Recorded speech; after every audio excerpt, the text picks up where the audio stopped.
மாதத்தின் முதலாவது ஞாயிற்றுக்கிழமையிலும் கூட உங்களோடு சேர்ந்து ஆராதிக்கக்கூடிய வாக்கியத்தை தேவன் தந்தபடியால் நான் தேவாதி தேவனுக்கு நன்றிகளை தெரிவிக்கிறேன். இல்லங்களில் அமர்ந்திருக்கக்கூடிய நீங்கள் எப்படி நீங்கள் ஞாயிற்றுக்கிழமை ஆராதனைக்கு வருவீங்களோ அதே போல் உங்களுடைய வேதாகமத்தை கரங்களிலே எடுத்து வைத்துக்கொண்டு பாடல் புஸ்தகம் இருக்குமே ஆனால் அதையும் கரங்களிலே எடுத்து வைத்துக்கொண்டு சேர்ந்து ஆராதிக்கும்படியாக உங்களை அன்போடு வேண்டிக் கொள்கிறேன். நம்மை உண்டாக்கிய நம்முடைய தேவாதி தேவனை பணிந்து குனிந்து முழங்கார் படியிட்டு துதிக்கக்கூடாதும் என்ற வார்த்தையின்படி நம்மை நாமே தாழ்த்தி காலையிலே தேவனை உயர்த்துவமாக எல்லார் கண்களை மூடுகிறது. நாளத்தில் தகப்பனே, எங்களை படைத்த எங்களுடைய தகப்பனே எங்களை துதிக்கிறோம். ஆண்டவரே, இதுவரை எங்களை பாதுகாத்தவரே, எங்களை தூசித்தவரை, எங்களை உடுத்து வைத்தவரே உண்மை துதிக்கிறோம் சொல்லி எல்லாரும் கொஞ்சம் இருதயத்தின் ஆழத்து அந்த வாய்களை திறந்து ஸ்தோத்திரிப்போம். எல்லாரும் வாய்களை திறந்து கொஞ்சம் நேரம் ஸ்தோத்திரிப்போம். ஸ்தோத்திரம் ஸ்தோத்திரம் துதிக்கிறோம் துதிக்கிறோம்.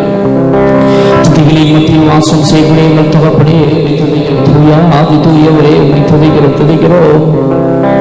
உன்னதரே உண்மை துதிக்கிறோம் துதிக்கிறோம் துதிக்கிறோம். ஸ்தோத்தரிக்கிறோம் ஸ்தோத்திரம் ஸ்தோத்திரம் ஸ்தோத்திரம் ஸ்தோத்திரம். ஆவியானவரே, இந்த காலை வெள்ளை நீரை எங்களை வழி நடத்தும்படியாக வேண்டிக் கொள்வோம் சொல்லி எல்லாரும் கொஞ்ச நேரம் வாய்களை திறந்து ஸ்தோத்தரிப்போ. உங்களுடைய சிந்தை இந்த காலை வேளையிலே வருவதாக ஆண்டவரே, உமக்கு அடுத்த காரியங்களை இந்த காலை வேளை சிந்திக்க செய்ய சொல்லி கேட்போமா? ஆளுகை செய்யும் ஆவியானவரே, பலியாய் தந்தே பரிசுத்தமானவரே,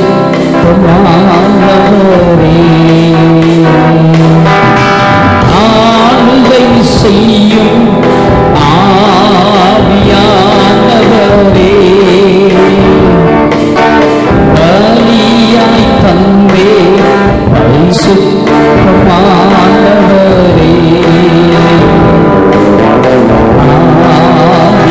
ஆவியானவரே,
தலைமுதல் உள்ளங்கால் வரைக்கானவரே உனக்கு சொன்னாகவரே ஒரு சீரனுள்ள பலியாக உலகில் ஒப்புக்கொடுக்கிறோம் என்று சொல்வோம்.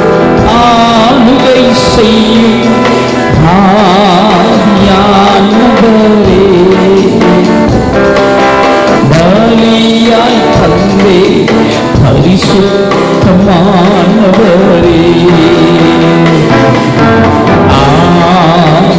ஆவியானவரே, ஆவியானவரே, ஆவியானவரே, இன்னார்களானவரே,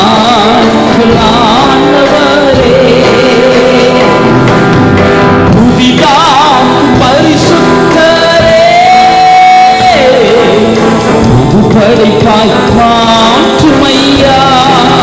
எங்களை புதிதாக்கக்கூடிய பரிசுத்தரே, எங்களை புது படைப்பாக மாற்றினாகவே, நாங்கள் இருக்கின்ற வண்ணமாய் அல்ல, நாங்கள் மாறனாகவரே, சகலமும் சகலம் எங்களுடைய குணாதிசைகள் எங்கள் ஆவிக்குரிய வாழ்க்கை எல்லாம் மாறதை கேட்போமா? இன்றைய காலத்திலிருந்து புதிதாக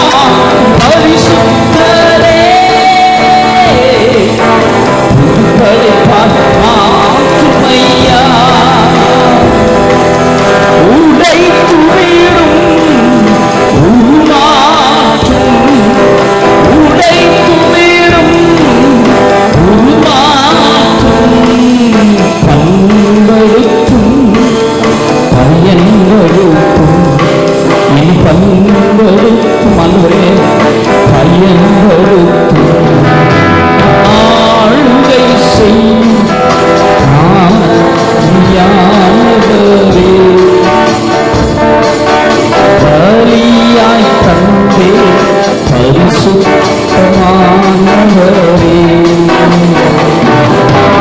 ஆளுகை செய்யும் ஆவியானவரே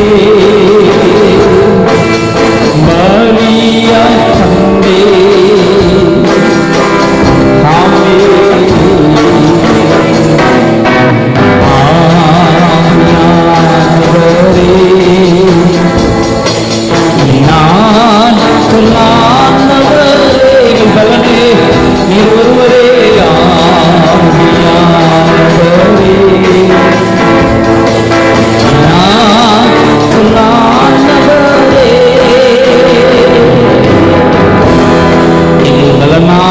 எங்கள் தெய்வமே, எங்கள் ஆவியானவரே, எங்களை வழி நடத்தக்கூடியவரே, எங்களை தேற்றக்கூடியவரே, பாவம் என்னவென்றும் பரிசுத்தம் என்னவென்றும் கண்டித்து உணர்த்தக்கூடியவரே, இந்த காலையில் உண்மையே ஆராதிக்கிறோம் ஆண்டவரை ஆராதிக்கக்கூடிய பாக்கியத்தை நீர் எங்களுக்கு தந்தமைக்காக உமக்கு நன்றி. இந்த நாளிலும் கூட இல்லங்களிலே நாங்கள் அமர்ந்தாலும் ஆண்டவரே சூழ்நிலை நிமித்தமாக அப்பா உங்களுடைய ஆலயத்திற்கு வந்து தொழ முடியாதபடிக்கு இந்த சூழ்நிலையிலே நாங்கள் இருந்தாலும் ஆராதனை பிரியராகிய உண்மை ஆராதிக்கக்கூடிய வாஞ்சியுடைய நாங்கள் இல்லங்களிலே கூடிய ஆராதிக்கிறோம். இவைகளை ஏற்றுக்கொள்ளும்படியாக வேண்டிக் கொள்கிறோம். ஆராதனைக்கு எங்களுடைய பாவங்கள் தடையாக இருக்குமே, ஆனால் அவைகளெல்லாம் மன்னித்து ஒரு விசுவடைகளை பரிசுத்தப்படுத்தும்படியாக வேண்டிக் கொள்கிறோம்.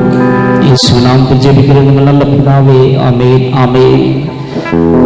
சில பாடல்களை பாடி தேவனை ஆராதிப்போம். கிருபையால் நிலை நிற்கின்றோம், உம் கிருபையால் நிலை நிற்கின்றோம். நீ இந்த பேர் சொல்லி அழைத்தீரே, அது எங்களுடைய ஞானத்தினால் அல்ல, எங்களுடைய திறமையினால் அல்ல, not because of our backgrounds, எங்களுடைய பின்புறத்தினால் அல்ல, உங்களுடைய கிருபையினால். சொல்லி ஜெபமா எல்லாரும் சேர்ந்து ஜெபமாக அந்த பாடலை ஏறெடுப்போம்.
இருக்கிற தெய்வத்திற்காக ஸ்தோத்திரம் சொல்லுவோமா?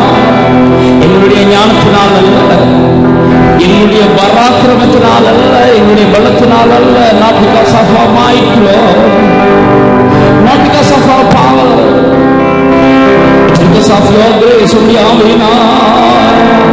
நாம் நிலைத்திருக்கிறோம் சொல்லுவோமா?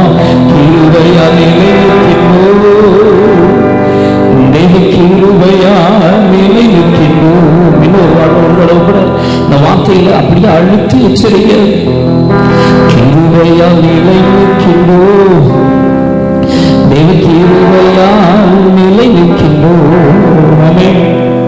எத்தனை பேர் உணர்றீங்க ஜீவனோடு இருப்பது நீங்கள் கவனமாக இருந்ததுனால் அல்ல, தேவனுடைய கிருபையினால் என்று எத்தனை பேர் உணர்றீங்க? இடத்துல என்னை நடத்திடும் தேவன் என்னோடு இருக்கையில் எனக்கு பயமே இல்லை.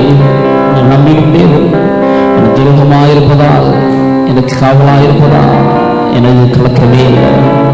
சொல்லுமா?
இருப்பதா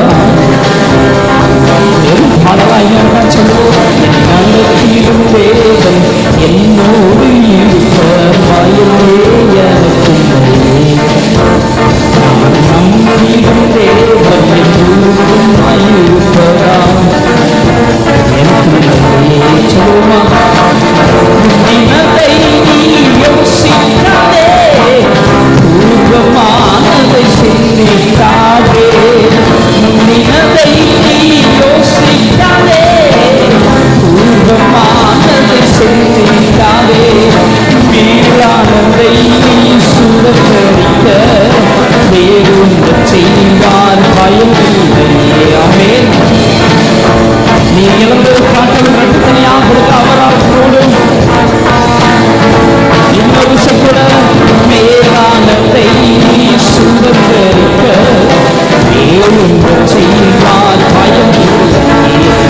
பயமில்லை பயமில்லை பயமில்லையே, நம் சார்பில் கர்த்தர் உண்டு. பயமில்லையே பயமில்லை பயமில்லை பயமில்லையே, நமக்காக யுத்தம் செய்வார். பயமில்லை சொல்வோம், பயமில்லை பயமில்லை பயமில்லையே, நம் சார்பில் கர்த்தர் உண்டு. பயமில்லையே பயமில்லை பயமில்லை பயமில்லையே, நமக்காக யுத்தம் செய்வார். பயமில்லை மறுபடியும் பயமில்லை பயமில்லை பயமில்லையே, நம் சார்பில் கர்த்தர் உண்டு. பயமில்லையே பயமில்லை பயமே இல்லை,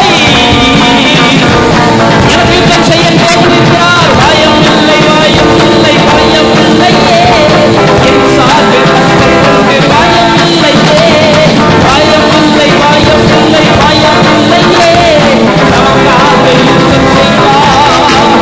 இருந்தாலும் வாய்ப்பதற்கு ஸ்தோத்திரிப்போம் ஸ்தோத்திரிப்போம் ஸ்தோத்திரிப்போம். எல்லாரும் வாய்ப்பை திறந்து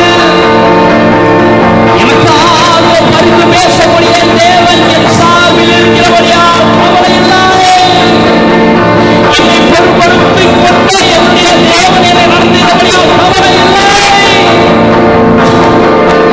என்னை மறவாத தெய்வம் என்னை நடத்தினபடியால் கவலை இல்லை. என்னை காக்கக்கூடிய தேவன் ஒரு நொடி கூட உறப்பதுமில்லை கூறுவதுமில்லை என்று நான் அறிந்திருக்கிறபடியால் எனக்கு கவலை இல்லை. என்றுமே ஜீவனோடு இருக்கக்கூடியவர் என்னை பாதுகாக்கிறபடியா. சர்வ வல்லமையுடையவர், வல்லமை ஒரு நாள் குறையாது ஆழ்மைக்கார் என்னை நடத்துகிறபடியால் எனக்கு கவலை இல்லை. சொல்லுங்க, வாய்களை கொண்டு ஸ்தோத்திரிப்போம். தினதை நீ யோசிக்காதே, பூர்வமானதை சிந்திக்காதே. இழந்ததை நினைத்து கவலைப்பட்டுக் கொண்டே இருக்க வேண்டாம். காரணம் என் தேவன் புதிய காரியங்களை செய்ய வல்லவராயிருக்கிறார். சொல்லுவோமா, நிலவை நீ யோசிக்காதே, பூர்வமானதை சிந்திக்காதே. மேலானதை உங்கள் வாழ்விலை சுதந்திரித்துக் கொள்ள வேறொன்று செய்வார். பயமில்லையே. ஒரு நாளும் நம்மை அழிவதற்காக தேவன் நமக்கு காரியங்களை அனுமதிப்பது கிடையாது. நம்ம அழிய விட்டுட்டு நம்முடைய தேவனால வேடிக்கை பார்க்க முடியவே முடியாது. விசுவாசிக்கக்கூடிய வாய்களுக்கு நன்றி, நீ பொறுத்துள்ள அந்த பாதைக்காக நன்றி அப்படின்னு சொல்லி சொல்லுவோமா. அவர் நினைத்த காரியம் மாத்திரம்தான் நம்முடைய வாழ்க்கையில நடக்கும். அவர் திறந்தாருன்னா ஒரு ஆளாலையும் பூட்ட முடியாது. அவர் பூட்டினா ஒருவராலும் திறக்க முடியாது. அவர் நினைத்த காரியம் தான் நடக்கும். அது நம்மை அழிவதற்காக அல்ல, நம்மை அழிப்பதற்காக அல்ல, நம்மை உருவாக்கி வாழ வைக்கும்படியாக, வாழ வைத்து உருவாக்கும்படியாக அல்ல, உருவாக்கி வாழ வைக்கும்படியாக. அநேக நேரங்களிலே நம்முடைய தேவன் பொதுவாக அநேக நேரங்களிலே நம்மை உருவாக்கி வாழ வைக்கக்கூடியவராக இருக்கிறார். பக்குவப்படுத்தி நம்மை ஆசீர்வதிக்கக்கூடியவராக இருக்கிறார். அவர் நிலத்தை பண்படுத்தி அதிலே நாம் பலன் எடுப்பதைப் போல நம்மை உருவாக்கி அவர் நம்மை வாழ வைத்து அழகு பார்க்கக்கூடியவர். சொல்ல மணிய பிறந்தார் அதை கட்டினால் அதை இடிப்பவனில்லை.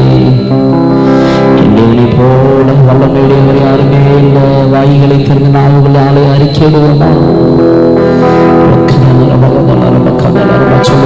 சொல்லுங்க கர்த்தரை போல பரிசுத்தமுள்ளவர் பூமியில் இல்லையே. சொல்லுங்களேன், கர்த்தரை போல வல்லமையுள்ளவர் பூமியில் இல்லையே.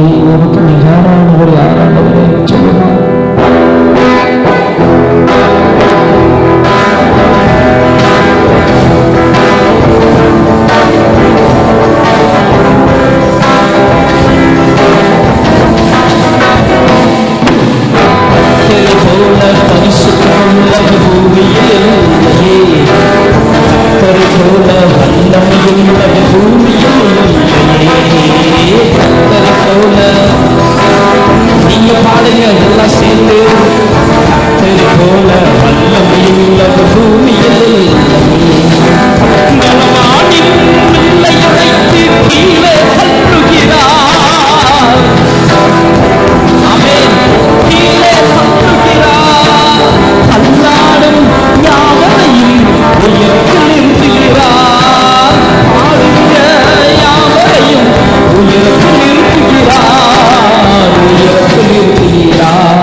இல்லை இல்லை இல்லை இல்லை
இல்லை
குடும்பத்திலே சமாதானம் இல்லாத நிலைமையில இருக்கிறீர்களா?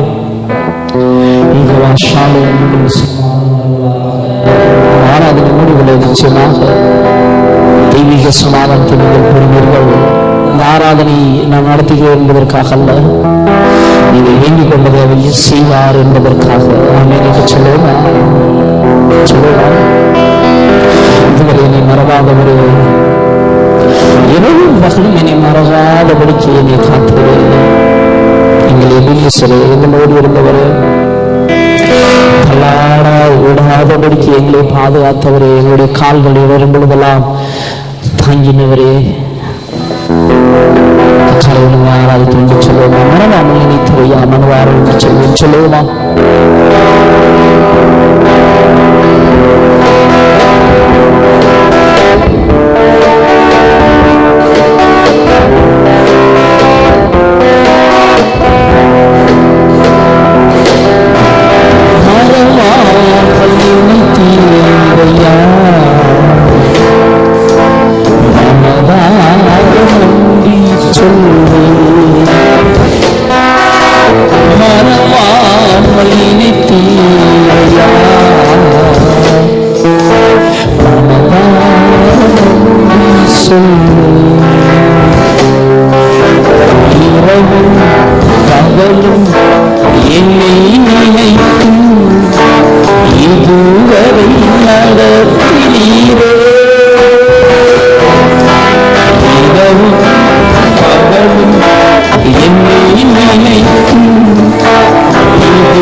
Hallelujah.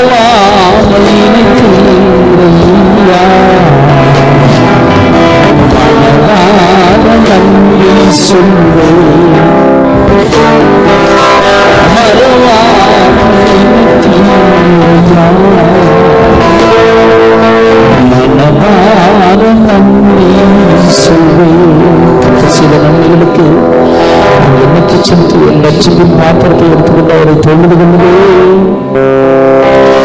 வார்த்தையின் இந்த காலையில் தேவன் சில நன்மைகளை நீங்கள் ஒவ்வொன்றாக சொல்லி ஒரு சில வினாடியை ஸ்தோத்திரிப்பீர்களா?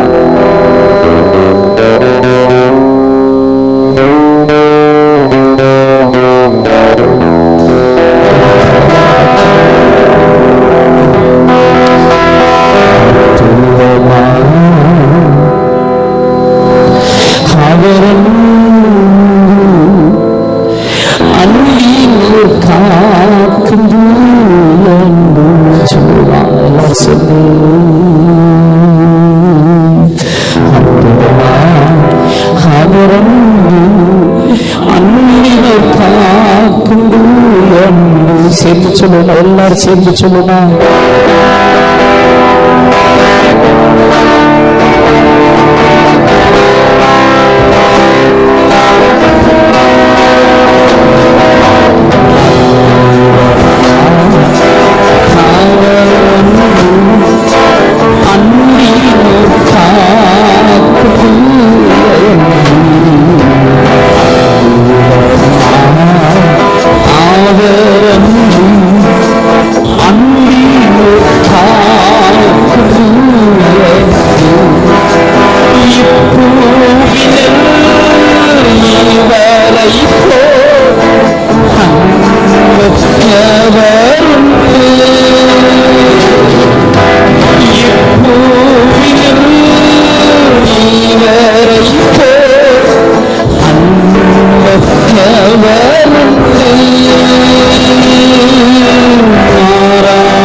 சர்வவல்ல தேவனிலே சாமியும் மனத்தாழ்மையுள்ள தேவன் சொல்லுவார்.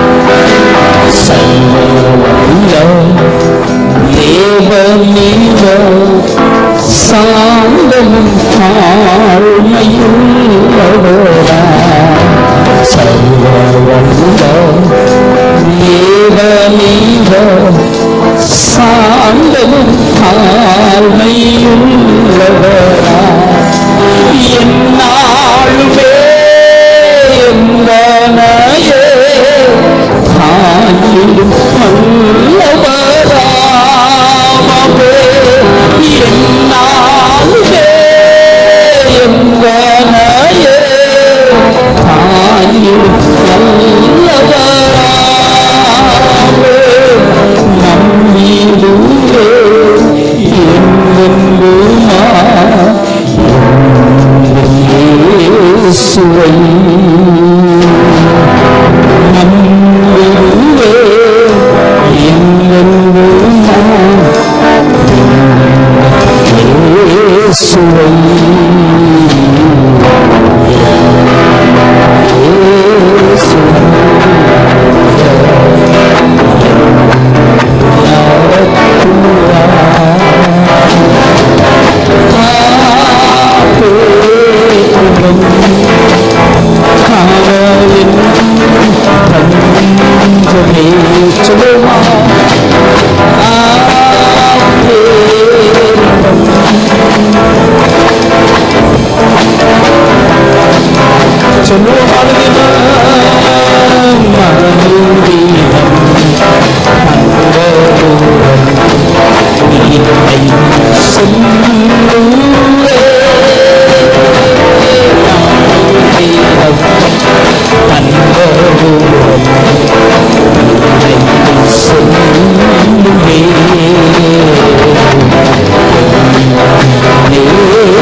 கைவிடாதவரே என்று சொல்ல தகுதியுடைய ஒரே நபர் நீர் ஒரு ஆண்டவரே. இந்த வார்த்தை எங்களால் விடவே முடியாத ஆண்டவரே. இருதயத்தினாலத்தில் நல்லவர் வல்லவர் எங்களை கைவிடாதவர் என்று சொல்வதற்கு தகுதியுடைய நீர் ஒருவரே. காலையில் என்னை ஆராதித்தோம், மகிழ்ச்சி நிறைந்த இருதயத்தோடு ஆராதித்தோம், கஷ்டங்களின் மத்தியிலும் ஆராதித்தோம். இந்த காலையில் ஆராதனை ஏற்றுக்கொண்டபடியால் உமக்கு நன்றி. இதமான நேரத்திலே உங்களுடைய தாசனின் மூலமாக நீர் எங்களோடு பேசும் ஆண்டவரே. ஒரு வார்த்தையை கேட்டு தகப்பனே நாங்கள் பலனடையும், உனக்கு வளரும், ஸ்திரப்படவும் ஆவியானவர் இருதயங்களை திறக்க முடியாது வேண்டிக் கொள்கிறோம். இயேசுவின் நாமத்தில் ஜெபிக்கிறோம் நல்ல பிதாவே. ஆமென், ஆமென், ஆமென்.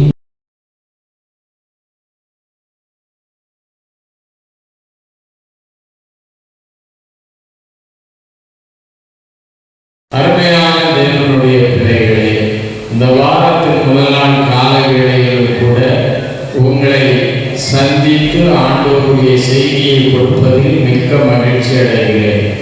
நீங்கள் இல்லத்தில் கூடி ஆண்டவரை ஆராதித்தீர்கள். அது மாத்திரமல்ல, அவருடைய வார்த்தையை கேட்பதற்கு வாஞ்சையோடு, தாகத்தோடு, தவனத்தோடு நீங்கள் அமர்ந்திருக்கிறீர்கள். ஆவியானவர் உங்களுக்கு கொடுக்கக்கூடிய வார்த்தையை அவர் சொல்லி இருக்கிறார். அது 2 ராஜாக்கள் 2ஆம் அதிகாரம் 13ஆம் வசனம். 2 ராஜாக்கள் 2ஆம் அதிகாரம் 13ஆம் வசனம். ஒரு வாசியுங்கள். பின்பு அவன் எலியாவின் மேலிருந்து கீழே விழுந்த சால்வையை எடுத்து திரும்பி போய் யோர்தானின் கரையிலே நின்று யோர்தானின் கரையில் எலியாவின் மீது இருந்து விழுந்த சால்வையை பிடித்து நின்ற எலிசாவை குறித்து நாம் பார்க்க போகிறோம். அவன் கரத்தில் உள்ள சால்வை வரங்களுக்கு ஒப்பிடப்பட்டிருக்கிறது.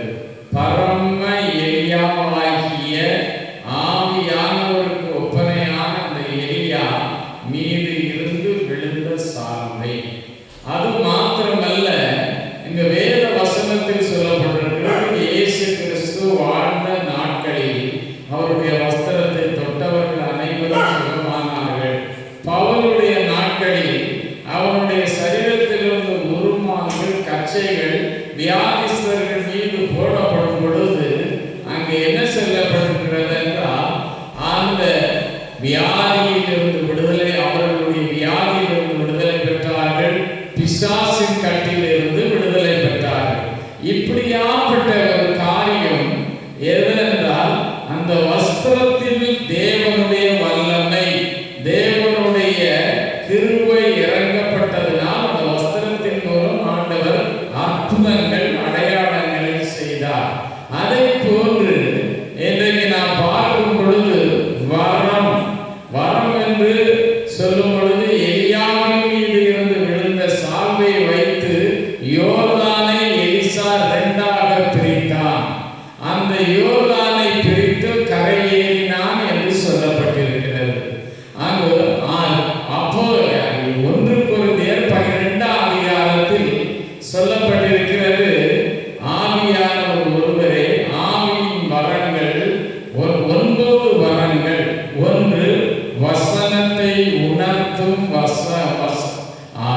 அறிவை உணர்த்தும் வசனமும், ஞானத்தை போதிக்கும் வசனமும், அற்புதங்களை செய்யும் சக்தியும், குணமாக்கும் வரமும், தீர்க்க தரிசன வரமும், ஆவிகளை பகுத்தறியக்கூடிய வரமும், பற்பல பாஷைகளை பேசக்கூடிய வரமும், அந்நிய பாஷைகளை வியாக்கியானம் பண்ணக்கூடிய இப்படியாப்பட்ட 9 வரங்களை, குணமாக்கும் வரம் என்ற இந்த 9 வரங்களையும் ஆவியானவர் விசுவாசிகளுக்கு, ஊழியர்களுக்கு இந்த கடைசி காலத்தில் 1ஆம் நூற்றாண்டில் எப்படி கொடுத்தாரோ அதை போன்று இந்நாட்களிலும் கொடுக்க அவர் வாஞ்சை உள்ளவராய் இருக்கிறார்.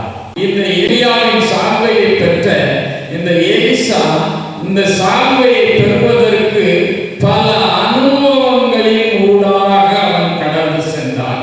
எலியாவை பின்பற்றி நடந்து சென்றான். முதலாவது அங்கு சொல்லப்பட்டிருக்கிறது 2 ராஜாக்கள் 2ஆம் அதிகாரத்தில் 1ஆம் வசனத்தில் சொல்லப்பட்டிருக்கிறது, எலியாவோடு எலிசா இருந்து கில்காலில் இருந்து பிரயாணப்பட்டான் என்று சொல்லப்பட்டிருக்கிறது. முதலாவது கில்காலின் அனுபவம். அங்கு யோசுவாவின் புஸ்தகம் 5ஆம் அதிகாரம், அந்த 5ஆம் அதிகாரத்தில் 8ஆம் வசனம் 9ஆம் வசனத்தில் சொல்லப்பட்டிருக்கிறது. 8ஆம் வசனத்தில் நம்முடைய முற்பிதாக்கள் வனாந்திரத்தில், அதாவது எரிகோவின் சமவெளியில் அவர்கள் விருத்த சேதம் பண்ணப்பட்டார்கள்.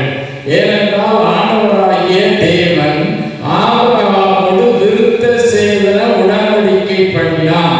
விருத்த சேதனம் பண்ணாத அனைவரையும் நான் ஜனத்தில் இராதபடி அழித்து போடுவேன் என்று சொன்னார். அப்படியாப்பட்ட ஒரு காரியம் அந்த உடன்படிக்கை பண்ணக்கூடிய அவருடைய வாழ்வில் என்னவென்றால் ஏத்தின் நிந்தை நீங்கும் என்று 9ஆம் வசனத்தில் சொல்லப்பட்டிருக்கிறது. ஏத்து என்று சொல்லும் பொழுது பாவ வாழ்க்கை, அடிமைத்தன வாழ்க்கை, அந்தகார கட்டின் வாழ்க்கை, இவைகளில் இருந்து விடுதலை பெற்று இவைகளால் நிந்தனை அடைந்து கொண்டிருக்கக்கூடிய மனிதனுக்கு தேவன் விடுதலை கொடுக்கிறார். எதன் மூலம்? விருத்த சேதன உடன்படிக்கையின் மூலம். ஆனால் புதிய ஏற்பாட்டு காலத்தில் ஆண்டவராகிய இயேசுவின் இரத்தத்தினால் கழுவப்பட்டு ரட்சிக்கப்பட்டு அவர்கள் பரிசுத்தப்படும் பொழுது ரட்சிப்பின் அனுபவத்தோடு அவர்கள் ஞான ஸ்நானம் பெறும் பொழுது வேத வசனம் சொல்வது 1 பேதுரு 3ஆம் அதிகாரம் 21ஆம் வசனத்தில் சொல்லப்பட்டது. அவர்கள் அந்த வசனத்தை மாத்திரம் வாசிக்க 1 பேதுரு 3ஆம் அதிகாரம் 21ஆம் வசனம். அதற்கு ஒப்பனையான ஞானஸ்நானமானது மாம்ச அழுக்கை நீக்குகிறதா இராமல் தேவனை பற்றும் நல் மனசாட்சியின் உடன்படிக்கையாய் இருக்கிறது. அப்போ பழைய ஏற்பாட்டில் முற்பிதாக்கள் விருத்த சேதனத்தின் மூலம் தேவனோடு உடன்படிக்கை பண்ணினார்கள். புதிய ஏற்பாட்டில் நம்முடைய முற்பிதாக்கள் நீதிமான்கள் நாம் என்ன செய்கிறோம் என்றால் ஞானஸ்நானத்தின் மூலம் ஆண்டவரோடு உடன்படிக்கை பண்ணுகிறோம். இப்படியாப்பட்ட உடன்படிக்கை பண்ணினவங்களுடைய வாழ்வில் உள்ள நெருக்கங்கள் நீங்கும், பாடுகள் நீங்கும், வியாதிகள் நீங்கும், பாவ கட்டிலிருந்து எல்லாவற்றிலிருந்து உங்களை ஆண்டவர் விடுவித்து அவருடைய நாமத்தை மகிமைப்படுத்தக்கூடிய கில்காலின் அனுபவத்தை ஆண்டவர் உங்களுக்கு கொடுத்திருக்கிறார். இந்த அனுபவத்தில் நிலைத்திருக்க இல்லத்தில் கூடியிருக்கக்கூடிய நீங்கள் ஆண்டவரே இந்த கில்காலின் அனுபவத்தில் நிலைத்திருக்க எங்களுக்கு கிருபை செய்ய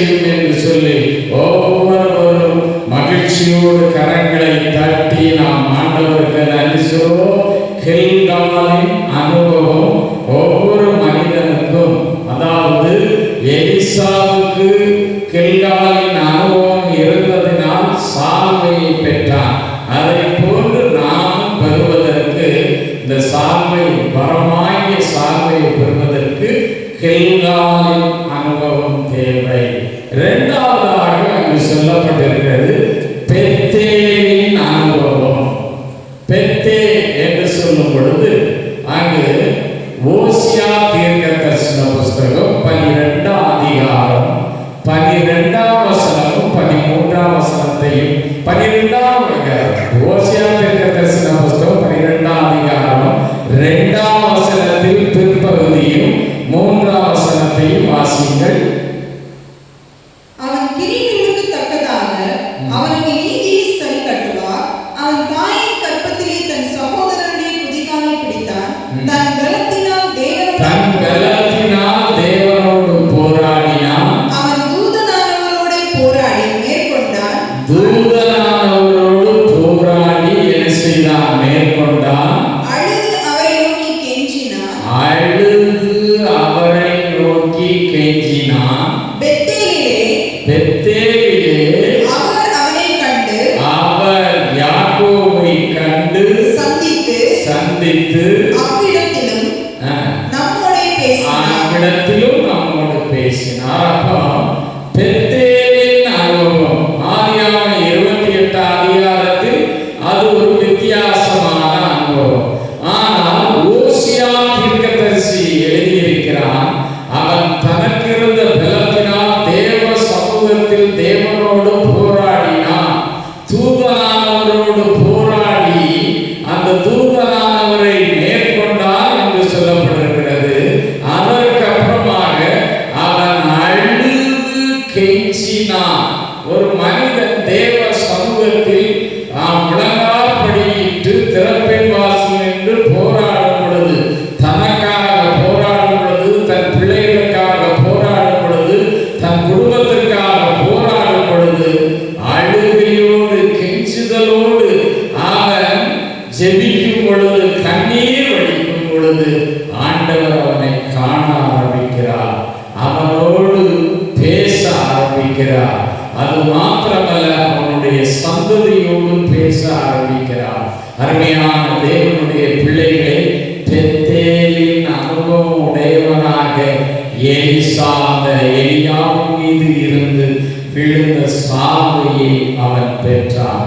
இந்நாட்களிலும் கூட கடைசி காலத்தில் வாழ்கிற நாம் பெத்தேலின் அனுபவம் உடையவர்களாக ஆண்டவருடைய சமூகத்தில் கண்ணீரோடு போராடி செபிக்கிற அந்த ஜெப அனுபவம் உடையவர்களாக ஆவியானவரிடத்தில் இருந்து சால்வையாகிய 9 வரங்களை பெறும் பொழுது ஆண்டவர் நம்மை கரத்தில் பயன்படுத்துவார், நம்முடைய குடும்பத்தில் பயன்படுத்துவார், சபையில் பயன்படுத்துவார், நாம் இருக்கக்கூடிய பகுதியில் பட்டணத்தில் பயன்படுத்துவார்.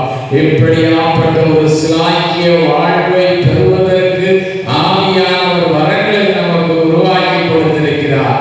அந்த எலியாவிடத்திலிருந்து பெற்ற சால்வையை பெற்று கரையில் எந்திரமாய் இந்த எலிசாவை போல நாம் இந்த பூமியில் ஆண்டவர்களுடைய வசனத்தை உறுதிப்படுத்த நாம் என்ன செய்ய வேண்டும் என்றால், வரங்கள் நம் மூலம் கிரியை செய்ய வேண்டும், வரங்கள் நம் மூலம் பயன்பட வேண்டும். எப்படியாப்பட்ட ஒரு சிலாக்கிய காரியத்தை பெற ஆண்டவர் நம்மை உருவாக்கும்படியாக எல்லார் கரங்களை தட்டிலை பெருத்தேலின் அனுபவமுடையவர்களாக இருப்போம். மூன்றாவதாக அங்கு சொல்லப்பட்டிருக்கிறது யோர்தானின் அனுபவம்.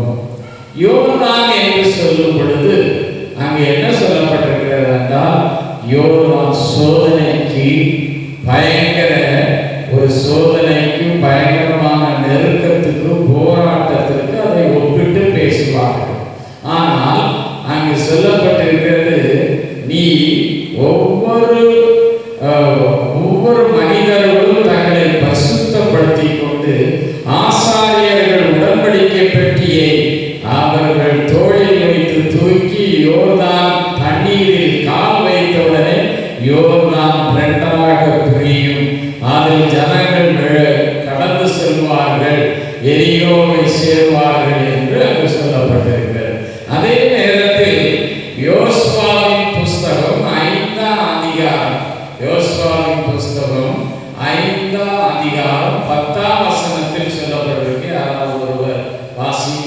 இஸ்ரவேல் புத்திரர் கில்காலில் பாளையம் இறங்கி இருந்து மாதத்தின் 14ஆம் தேதி அந்த நேரத்திலே எரிகோவின் சமனான வெளியிலே பஸ்காவை ஆசரித்தார். கர்த்தர் யோசுவாவை நோக்கி, இன்று எகிப்தின் நிந்தையை உங்கள் மேல் இராதபடிக்கு 2 ராஜாக்கள் 3ஆம் அதிகாரம் 8ஆம் வசனம் 9ஆம் வசனத்தை பார்த்தால், எந்த வழியாய் போவோம் என்று கேட்டான். அதற்கு அவன், ஏதோ வனாந்தர வழியாய் என்றான். அங்கே சொல்லப்பட்டிருக்கிறது யோர்தான்.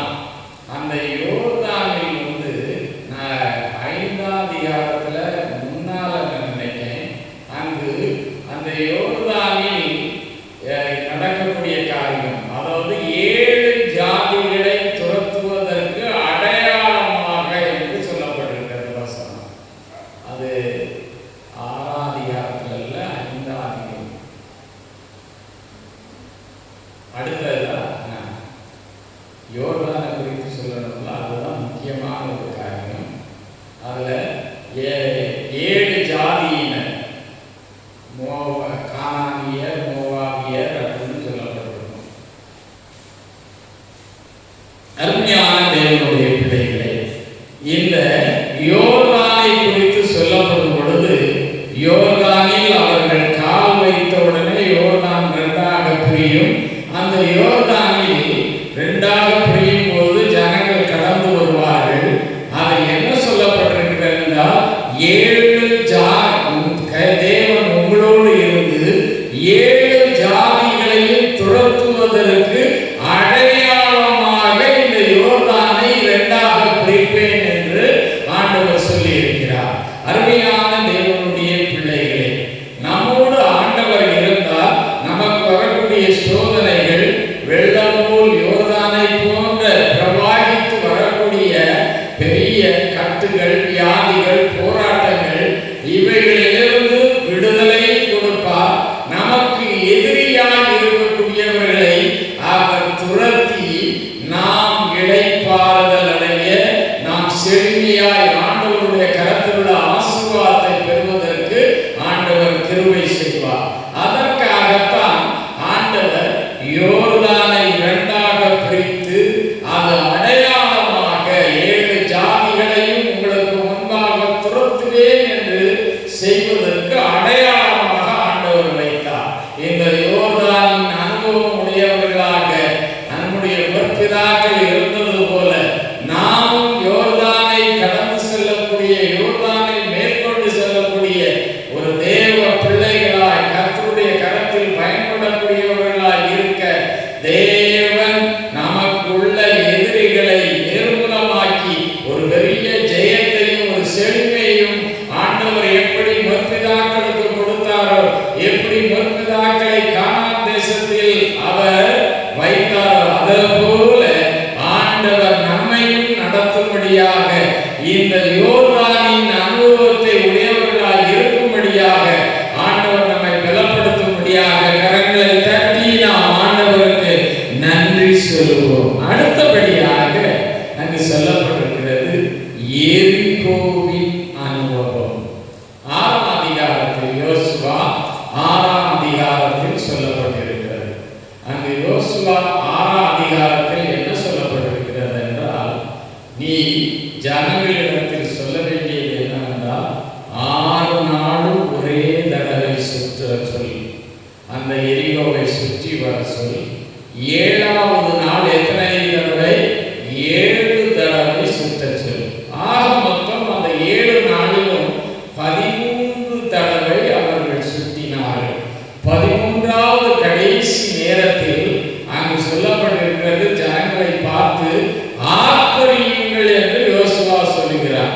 அதைத்தான் 6ஆம் அதிகாரம் 20ஆம் வசனத்தை யாராவது ஒரு வாசியுங்கள். யோசுவா 6ஆம் அதிகாரம் 20ஆம் வசனம். எக்காளங்களை ஊதுகையில் ஜனங்கள் ஆர்ப்பரித்தார்கள். எக்காள சத்தத்தை ஜனங்கள் கேட்டு மகா ஆரவாரத்தோட முழங்குகையில் அலங்கம் இடிந்து விழுந்தது. உடனே ஜனங்கள்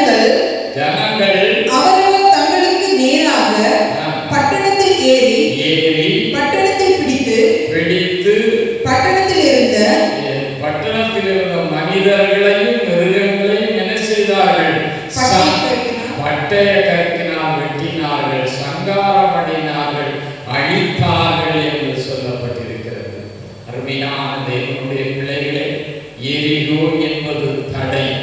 ஆண்டவர் நமக்கு நியமித்த ஓட்டத்தை ஓட விடாதபடி, அவர் நமக்கு கொடுத்த ரட்சிப்பை தடை பண்ண, அபிஷேகத்தை தடை பண்ண, ஆராதனையை தடை பண்ண, கர்த்தருடைய காரியங்களில் ஈடுபட விடாதபடி தடை பண்ணக்கூடிய அந்த தடைகள் எல்லாம் நிர்மூலமாக வேண்டும் என்றால் தேவனை ஆர்ப்பரிக்கக்கூடிய பிள்ளைகளாக, தேவனை துதித்து மகிமைப்படுத்தவர்களாக நாம் இருக்கும் பொழுது ஆண்டவர் என்ன செய்வார்? நம்முடைய வாழ்வில் உள்ள தடைகளை நீக்கி, கட்டுகளை நீக்கி, போராட்டங்களை நீக்கி, எல்லாவற்றிலிருந்து விடுதலை கொடுப்பார். என்ன செய்ய வேண்டும்?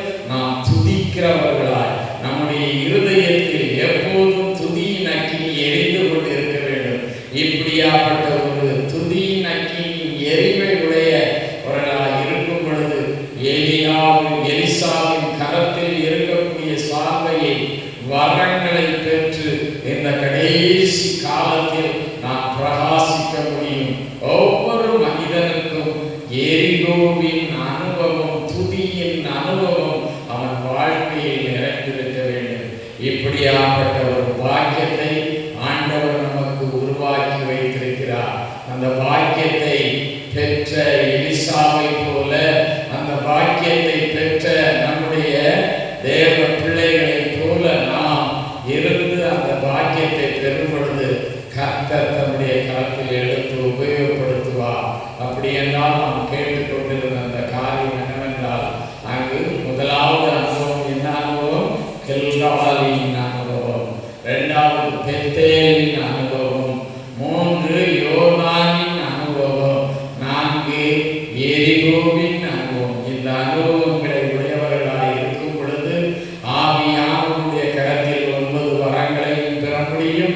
எலியா பரம எலியாவாகிய ஆவியானவரிடத்தில் இருந்து எலிசா அந்த சார்பையை பெற்றது போல, வரங்களை செய்வதற்கு பெற்றது போல, வரங்கள் கிரியை செய்வதற்கு பெற்றது போல நாமும் பெற்று இந்த கடைசி காலத்தில் எலிசாவை போல வல்லமையாக பிரகாசிக்க ஆவியானவர் உதவி செய்வார். நாம் எல்லாரும் எழுந்து நின்று, நாம் எல்லாரும் கண்களை மூடி, ஆண்டவரே இப்படியாப்பட்ட அனுபவத்திற்குள் என்னை தொடர்ந்து நடத்தும் ஆண்டவரே, எப்படியாப்பட்ட அனுபவத்தில் நான் தொடர்ந்து நடந்து வரங்களை பெற்று உமக்கென்று பிரகாசிக்க, இந்த பட்டணத்தில் பிரகாசிக்க, இந்த என்னுடைய குடும்பத்தில் பிரகாசிக்க, என்னுடைய சபையில் பிரகாசிக்க கிருபை செய்தரும் ஆண்டவரே என்று ஒவ்வொருவரும் நாம் நம்மை அர்ப்பணிக்கும் பொழுது ஆண்டவர் நிச்சயமாக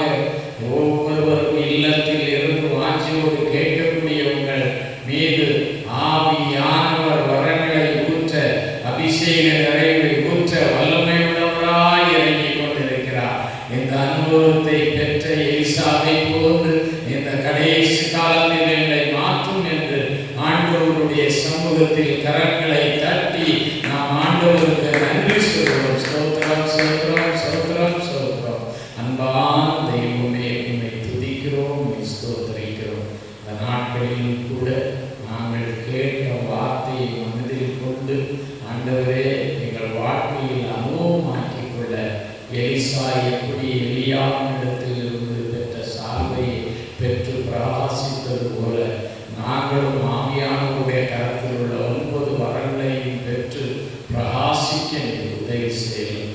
தொடர்ந்து எங்களை வழி நடத்தும். வந்த பிள்ளைகளையும் நீர் ஆசீர்வதி நிறைவுபடுத்தும். இயேசுவின் நாமத்தில் கேட்கிறோம் பிதாவே. மறுபடியுமாக எல்லா கரங்களை தட்டி நாம் ஆண்டவருக்கு நன்றி சொல்வோம். ஆத்துமாவே கர்த்தரை ஸ்தோத்திரி, என் முழு உள்ளமே பரிசுத்த நாமத்தை ஸ்தோத்திரி. என் ஆத்துமாவே கர்த்தரை ஸ்தோத்திரி, அவர் செய்த சகல உபகாரங்களையும் மறவாதே. ஆமென். நம்முடைய கர்த்தராகிய இயேசு கிறிஸ்துவினுடைய கிருபை, பிதாவாகிய தேவனுடைய அன்பும் பரிசுத்த ஆவியானவருடைய அந்யோன்ய ஐக்கியம் என்றும் என்றும் சதா காலமும் நாம் அனைவரோடும் பிள்ளைகளே, ஒரு முக்கியமான அறிவிப்பு. இந்த தடைகள் நீங்கும் வரை ஒவ்வொரு வாரம் ஞாயிற்றுக்கிழமையும் 10 மணியிலிருந்து உங்களுக்கு இந்த வீடியோவின் மூலமாக இந்த செய்தி ஒளிபரப்ப